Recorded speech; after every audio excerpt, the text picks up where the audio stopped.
তিনবার তৃণমূল কংগ্রেসকে আপনারা জিতিয়ে আশীর্বাদ করেছেন। চতুর্থবার ৪ঠা মে মমতা ব্যানার্জি বাংলার মুখ্যমন্ত্রী হবে, আর চতুর্থবার করিমপুর থেকে তৃণমূল জিতবে। তৃণমূল কংগ্রেস চতুর্থবার জেতার জন্য লড়াই করছে, আর এখানে যে বিজেপির প্রার্থী সমরেন্দ্রনাথ ঘোষ হারের হ্যাটট্রিকের জন্য লড়াই করছে।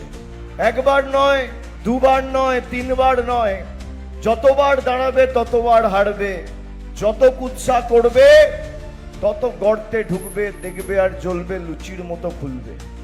আমার আপনার সবার প্রার্থী সোহাম চক্রবর্তীকে আগামী 29 তারিখ দ্বিতীয় দফা এবং শেষ দফার ভোটে খাসের উপর জোড়া ফুল চিহ্নে ভোট দিয়ে বিপুল বিপুল ভোটে জয়যুক্ত করতে হবে।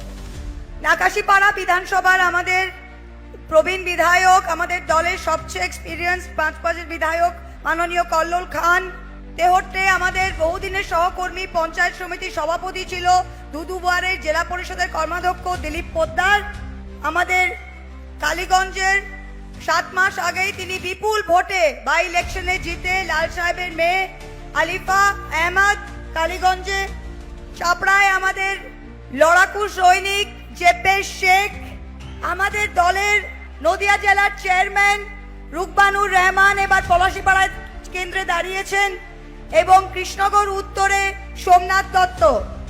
সব তৃণমূল কংগ্রেসের প্রার্থীরা এখানে মঞ্চে আমার সাথে দাঁড়িয়ে আপনাদের কাছে তাদের আবেদন রেখেছে। সবাই হয়তো ইন্ডিভিজুয়ালি বক্তব্য রাখতে পারেনি।